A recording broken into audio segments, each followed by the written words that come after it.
Hi, this is Candy from the Art of Planning. Today I'm reporting on the Franklin Planner, compact versus classic. That's the question on everybody's mind, it seems. I'm in several different planner groups, and I mean, all the time you can see, I'm thinking of changing to classic in 2021. I'm thinking of changing into compact 2021. What are your thoughts on it? What do you think? Which do you like better? Why do you like it better? I mean, really, everybody, a lot of people are wondering what the difference is. So I considered it my duty to really try to figure this out. I myself have kind of bounced back and forth wondering. So I'm going to give you some thoughts on it. I have for a while been doing double duty in the planners, compact, classic. So I'm here to report on my findings so far. This is going to be kind of an ongoing thing for me as I also decide. So sit back, hang on, and observe right now the obvious, okay? Size, compact, classic, obviously size difference. I mean, obviously, anybody could say it's a difference in size. It is a difference in size, but where does the size come in? Why is it a consideration? Is it enough of a consideration it should make you go one way as opposed to next? Okay, compact. Here we go. Size. Here's what you're looking at as a constant in the size. The planner, the inside pages, the place where you do your planning, okay? In a compact size, your pages are 4 and, let me refer to make certain, 4 1/4 by 6 3/4. That's your planner pages. 4 1/4 by 6 3/4. That's a constant. This is never going to change. This planner page is never going to change. What might change is your binder size, depending upon which binder you are using. Some of them are wider, some of them are taller, some of them snap, some of them zip, some of them have no closure. Most of you, if you're a Franklin person, probably know that. If you're not a Franklin person, that's something to look at. And we're talking today about ring punched planners. The inside, the guts I call it, is your planner, okay? 4 1/4 by 6 3/4. Your classic page inside.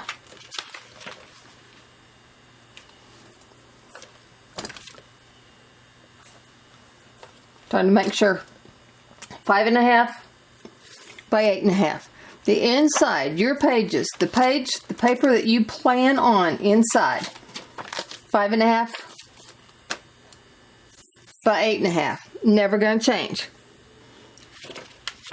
That's what you're looking at as a difference in your planning. You're looking at the difference on a piece of paper, 5 1/2 and 8 1/2 versus 4 1/4 by 6 7/8. Okay, now what I'm going to do is share with you the things that make a difference to me in that size frame. I've been doing double duty for a while now. Everything I put down in my compact planner, I put down in my classic planner.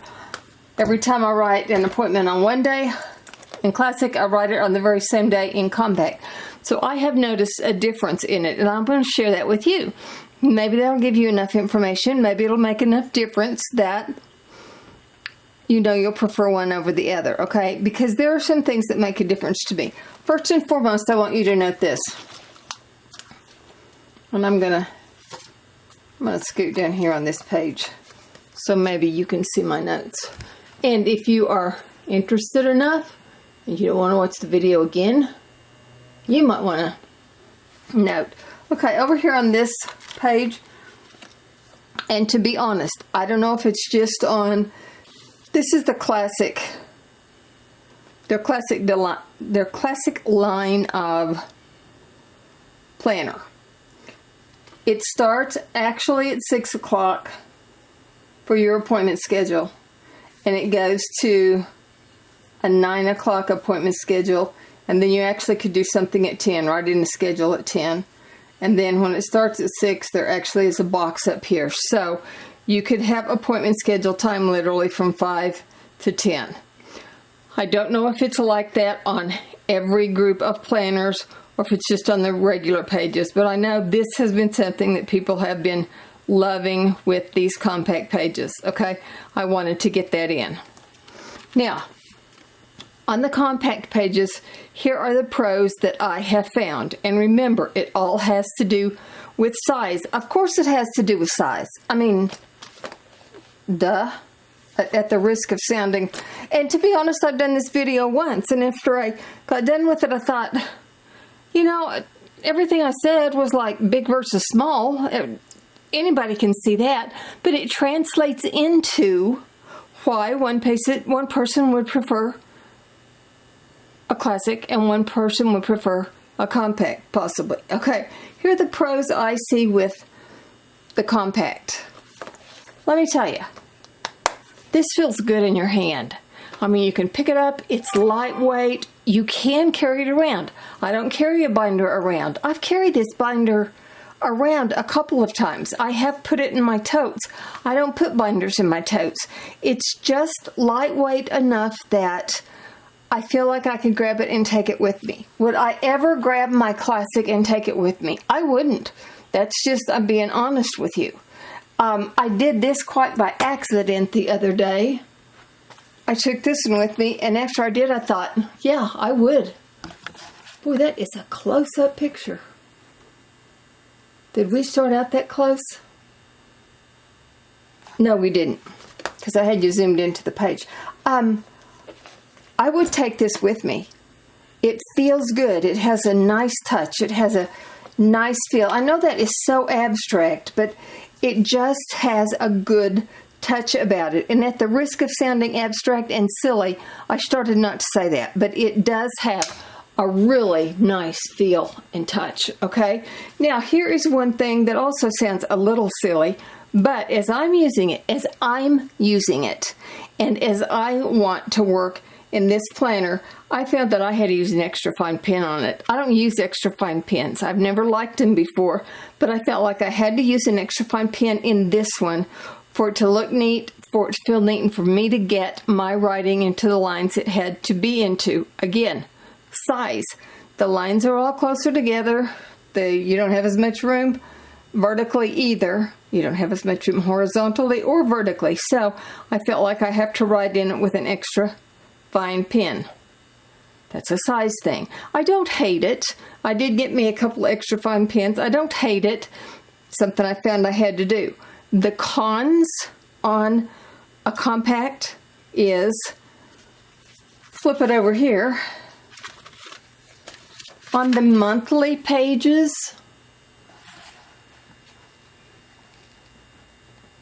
I won't keep moving you in and out, I promise. On the monthly pages, as I was writing in my daily appointments, I have to take these pages out. I can't nicely write with my extra fine pen. I can't write my appointment dates in the days. There's just not enough room for me to do that where I feel comfortable with it and like it's going to look neat. So these have to come out anytime I want to put a new appointment in my sheet. I don't like that very well. I don't like having to do that. I don't think I can change my writing enough to do that. I think they're going to have to come out every time. Might be a small price to pay for people. I don't know. That's something I have found with it. The other thing that I have found is this daily note section. That is so tiny. It has to do with size. Okay. But these are all considerations I didn't know I was going to have to make until I started working in a compact planner, in a compact binder. So as you ask yourself, would I like to move into a compact? Those are some things to think about that I just didn't know specifically that I was going to have to think about them. So as I present this to you, then maybe that'll give you more ideas of Why would I like to? Why would I not like to? Does it make a difference? Does the size make a difference? I'm just telling you that for me, the size is making a difference and why it's making a difference. Everybody can see it's smaller. Why and how would it affect me? Okay, let me move you over here just to show you.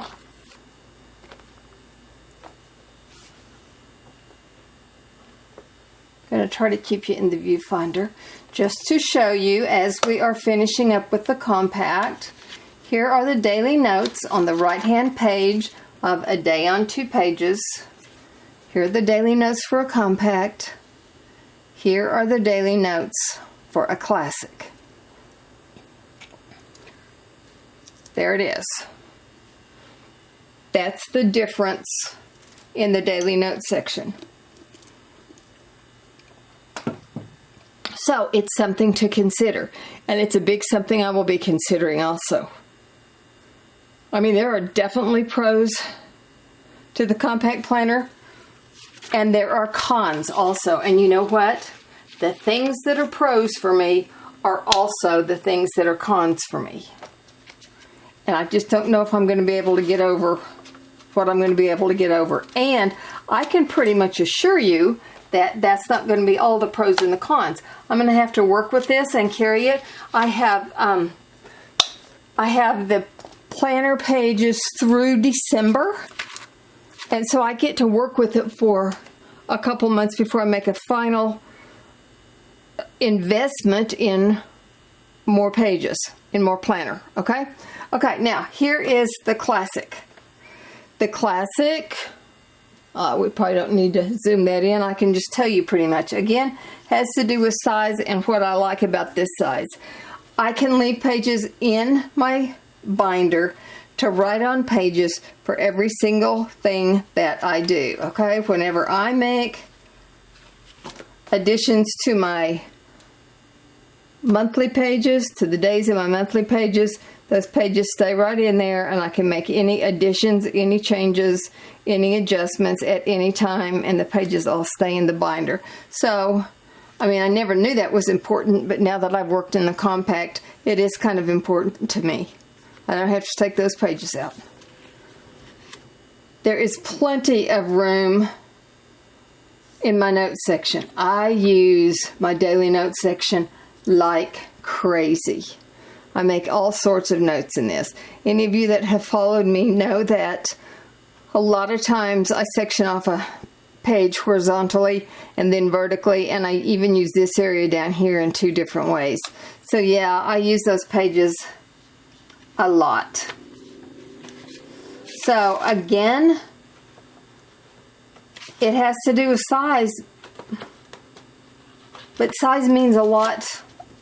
Size is a lot to me. Now, for the very reason the larger size is important to me, the smaller size might be important to you. So, that's what I have found in the size that makes a difference. So, that really should give you some good information about why size is important in this, and it should give you some ammunition as you make your decision. It's not just, yeah, one's big and one's small. It's why then the planner in one being small works better one way than possibly the larger. So you don't just look at one and go, yeah, now it's small, and the other one go, yeah, now it's large. There are reasons why you might prefer larger over why you might prefer smaller. And the times being different here. In the classic, the appointment schedule starts at 8. Okay, you can't see that, can you? The appointment schedule starts at 8, and it goes down to 8 at night, with like a little box up before 8 and a little box after 8. So the appointment schedule doesn't have as much time either. I have never, ever, ever found that to be a problem, although I know some people that is a challenge for them. So, I wanted to mention that appointment time too. So that leaves you with what should possibly give you a good idea of compact versus classic, and why small is different than large is, and what you could expect from classic versus what you could expect from compact, and the size, why, and what you could do in one versus the other. That could maybe give you an idea of what you want to order and work in, and the whys of it. So this will be ongoing though. So that's the story so far. As I keep working on this, I will make additional notes and I will share those with you. You can stay tuned for info on this comparison as it's updated. Isn't that what they say on the news? All you need to do is subscribe to this channel. Make sure you hit the notification bell and get all notifications, and I will keep you updated. It's been fun to work with both of these too. And by the way, I do kind of like extra fun pins now. So thanks for watching, and I'll see you in the next video. Thanks. Bye.